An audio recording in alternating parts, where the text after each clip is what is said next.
নিজ মাঠে ভক্তদের দুয়ো শুনে চুপচাপ হয়ে গেছেন লিটন। যদিও ঢাকার কোচ খালেদ মাহমুদ সুজন মনে করেন ব্যাট হাতে এখন আরো ধারাবাহিকভাবে জবাব দিতে পারবেন। চ্যাম্পিয়ন্স ট্রফিতে লিটনকে না দেখে অবাক সাবেক এই অধিনায়ক বলছেন, কাউকে বাদ দিয়ে আইসিসির এই মঞ্চে আবার লিটনকে নিলে দলের পরিবেশ ভালো থাকবে না।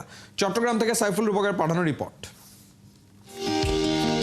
কারো কাছে লিটন লিওনার্দো দা ভিঞ্চি, কেউ ডাকেন বাংলার বিরাট কোহলি। ওডিআই ক্রিকেটে টাইগারদের পক্ষে ব্যক্তিগত সর্বোচ্চ স্কোর গড়া লিটনের জায়গা হয়নি চ্যাম্পিয়ন্স ট্রফির দলে। স্কোয়াড থেকে ছিটকে যাওয়ার দিনেই বিপিএলে সেঞ্চুরি। এক ম্যাচ বাদে সোমবার আবারও ড্যাশিং ওপেনারের ভেলকি। 48 বলে 70 রানের দারুণ নক।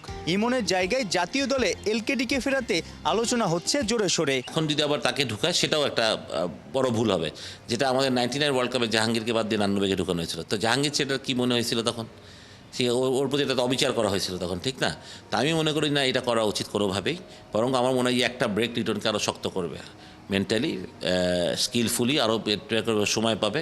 ও নিজেকে গুছায় নিক এর মধ্যে। যখনও আমি খালি একটা জিনিস চাবো লিটনের থেকে পরে, লিটন ন্যাশনাল টিমে খুব তাড়াতাড়ি ঢুকবে। আবার আমি জানি কিছুদের মধ্যে লিটনকে আবার নিতে হবে। চ্যাম্পিয়ন্স ট্রফিতে তো চান না? আমি চাই না, আমি এখন আর চাই না যে এই দরকার আছে। দলের মধ্যে আবহাওয়াটা ভালো থাকবে না। না, এটা ভালো থাকবে, লিটনও কমফোর্টেবল থাকবে না। লিটন যদি ভালো হবে না আমি মনে করি।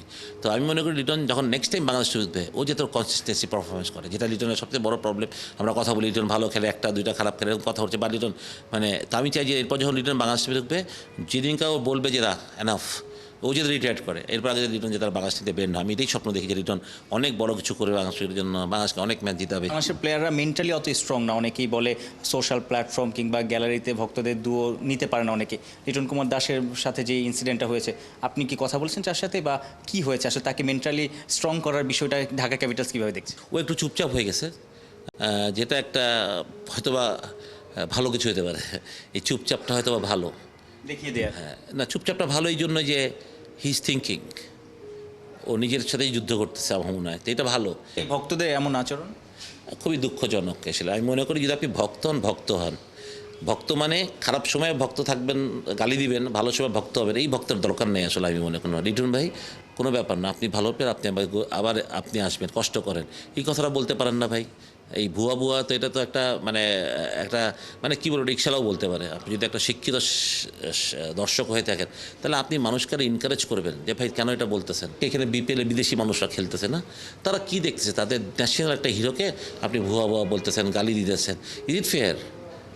এটা কোনোভাবেই ফেয়ার না। তা আপনারা, আমরা বাঙালিরা এত খারাপ কেন? আমরা নিজেদেরকে নিজেরা গালি দিই। তা আপনি লিটন আপনার ভাইকে গালি দিচ্ছেন। সবশেষ টি-20 বিশ্বকাপের স্কোয়াডে সাইফুদ্দিন ছিলেন, যদিও শেষ মুহূর্তে সাইফের জায়গায় তানজিম সাকিবকে অন্তর্ভুক্ত করে বিসিবি। এবার লিটন ভক্তরাও অমন কিছুর আশাতেই দিন কাটাচ্ছে। সাইফুল রূপক, ৭১, চট্টগ্রাম।